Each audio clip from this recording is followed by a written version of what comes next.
So nice of you to join me. I thought this week, since I wasn't killing myself trying to do 2 or 3 or 4, well, it's usually like 3 or sometimes 4 songs. I was just doing the one Rod Stewart song, Do You Think I'm Sexy? That how about we do a little demonstration video. I already have all the setup for the Rod Stewart song. You know, it'll be interesting to see how does this all come together. And because obviously what you're seeing is a finished product, not the heartache that's involved in creating this. So usually what I try to do is just kind of learn the main melody part, and obviously you know, Do You Think I'm Sexy has a very iconic melody part. Starts with the D note.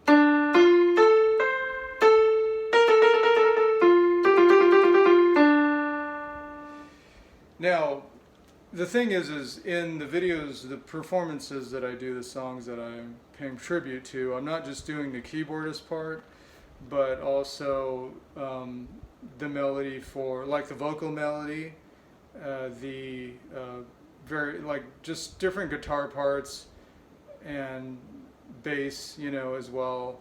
So it's not just, so all of that, you know, I just kind of work out one by one, just the different parts, and then, you know, it's just kind of a process of both learning the notes and then just getting fluid and just kind of rhythmic with it. So the bass part, you know, this is essentially a 70s disco song, so the bass part is pretty important, and in this case we'll just go to a bass sound. So one other song that I did, Duran Duran Save a Prayer, which has the John Taylor bass in it, which is also a pretty signature element of the song. What I wanted to do was, sometimes I will just use different sounding instruments to replicate the bass part, or to kind of use that to match the notes that the bass is going through. But in this case, I kind of wanted an actual bass sound. Now, of course, I'll, as the song progresses, vary up that sound, but I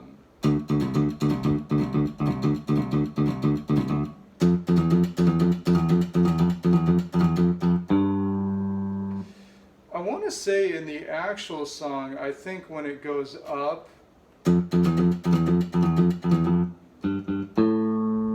almost feel like they're doing that, but for my version, I felt like just rhythmically and how I was doing it, that this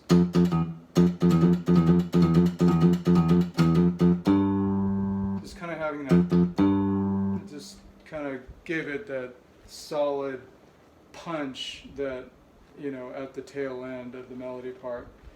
That actually, you know, I was mentioning Duran Duran, that actually sounds very similar to the bass line for Planet Earth.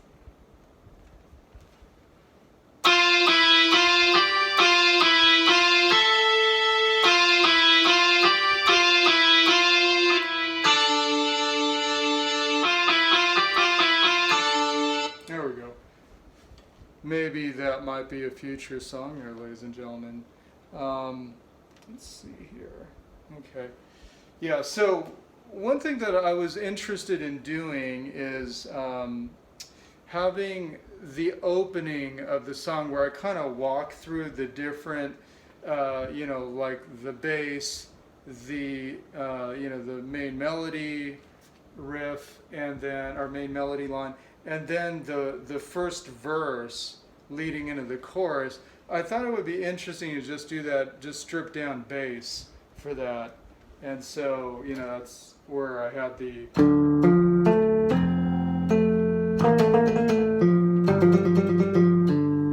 and then, so it's a main melody riff, and then you go to the first verse.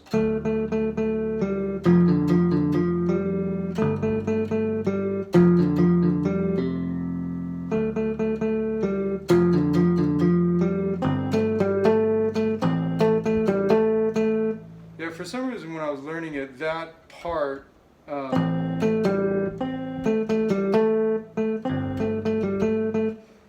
that seemed to be tripping me up. There were certain parts, like especially the second verse, for some reason that just That just kept tripping me up there. Now you'll notice so I'm not really capable of doing this with my left hand. So essentially when I'm doing, like some of the other melody parts, I'll do like kind of more of a sustained, just sitting of notes. So when I'm doing like the vocal, the verses, I'm basically going from D to F, and then G, and then back down to F. And then it eventually goes up to A. Alright, so that's just, that bass part, and then essentially I kind of had it kick in. So that's another thing, just determining how I want to arrange it, which a lot of times I'll try to use the song that I'm covering, the kind of the basic structure of the song, but then I'll kind of play around with it.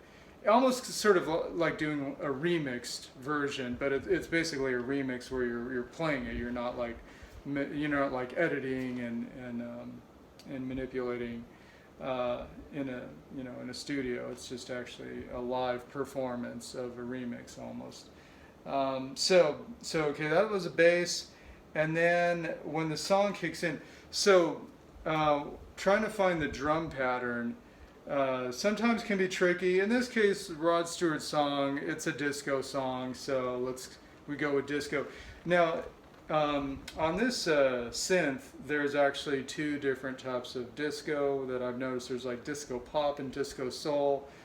I didn't really like how disco pop sounded, so I went with the disco soul. And then the tempo was set at 115 beats per minute. Usually default's 120, but so you have that. And there's several, for this song I kind of gave myself a handful by having several different synth voices, so it felt like different instruments.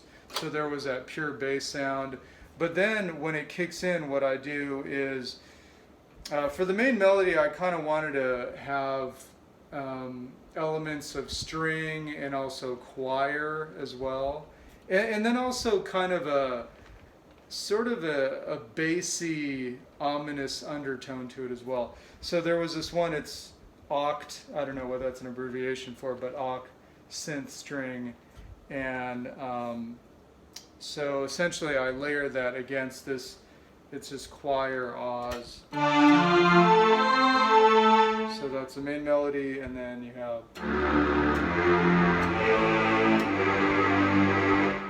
So yeah, especially on the low end, sounds pretty ominous there. Rod, we hardly knew ya. Okay, so in this case, I use that, but I also layer the synth strings against fingered bass. So you'll see like. And then there's also like later on, I was very interested in having like a guitar solo almost part where when the song kicks into another gear,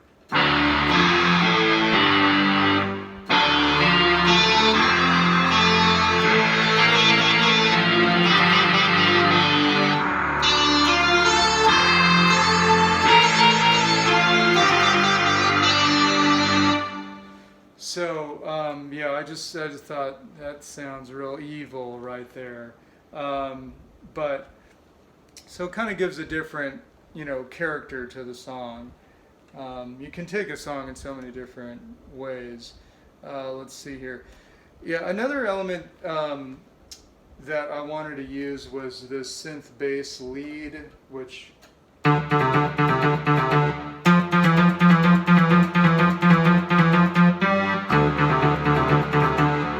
so it's like sometimes what I'll do is I'll start out without like what I like to call an undercarriage, and then I'll kind of add it just to give more of a punch. Um, yeah, so there, structurally, what I did was I started out with a stripped bass, then the song kicked in with the disco beat, and then basically I, replicated the bass, but the picked bass, fingered bass, I should say, but it was layered against like these strings, and and then I just kind of went into the main melody, and then we go into the verses. So that was the first verse, and then after the second verse, what I wanted to do, like in the song itself, there's what you call a middle eight, which is basically this pocket in the song that kind of veers away from the main melody, and so, and it's just kind of a little jam.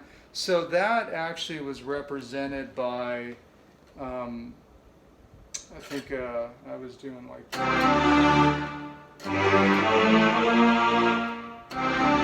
So that's really just kind of suggested by some of what you hear in the middle eight from what the bassist is doing, as well as maybe the keyboardist or guitar player.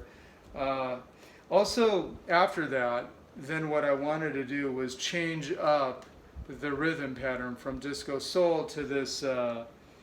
It's basically synth pop, I guess it's called. So there's that, and in most of the renditions that I have, there isn't a whole lot of. There's not any programming or sequencing.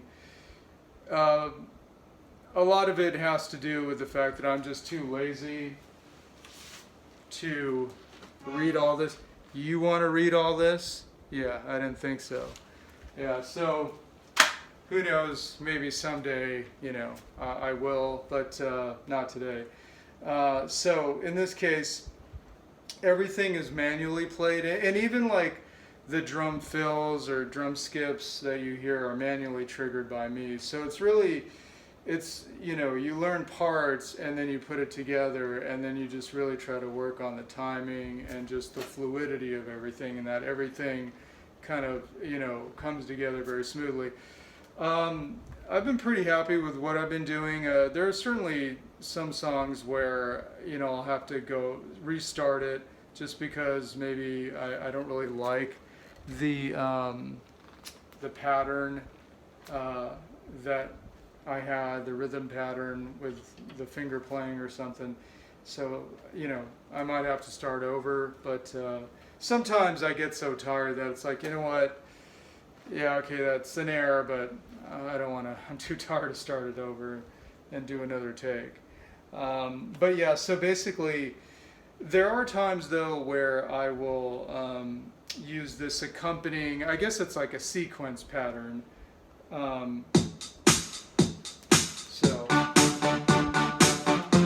actually really like the sequence pattern for the synth pop. I feel like it has a really good kind of muscularity to it, where I don't know, a lot of the other, I haven't gone through all of the presets that they have, but like say for example, the disco soul just sounds kind of lame.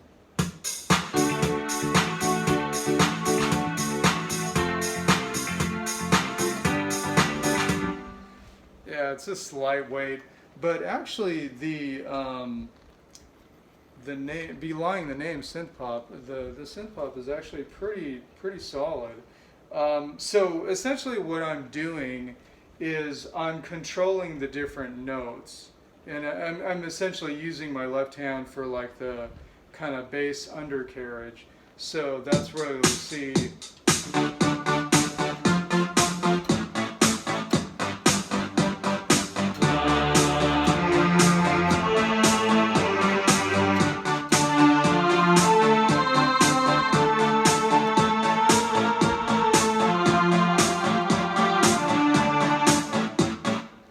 Now, what I do as well is I split the parts of the keyboard up. So I hit the split button. This is something that I do beforehand, obviously, so that way I don't have to mess around while I'm trying to perform. but it's already, you know, set up there, so I just have to hit the split and yeah, okay. Yeah, so then you'll hear this. So there's a little bit more weight to it.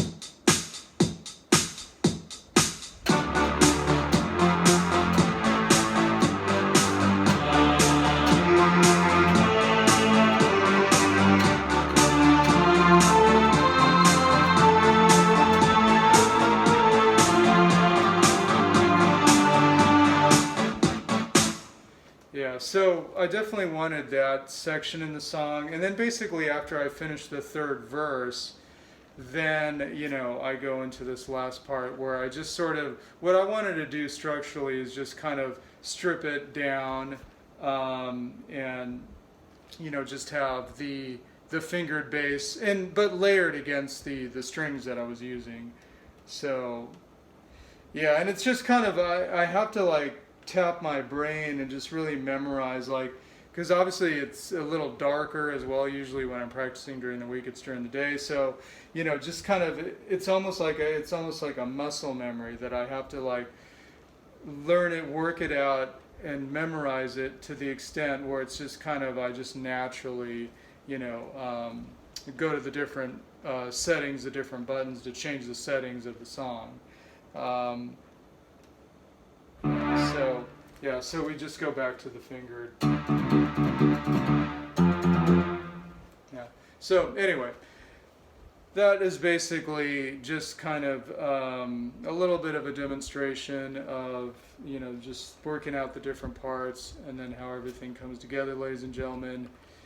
Hopefully you're safe, you guys are healthy, take care of yourselves, and I'll see you in the next video that I do. Ta-ta.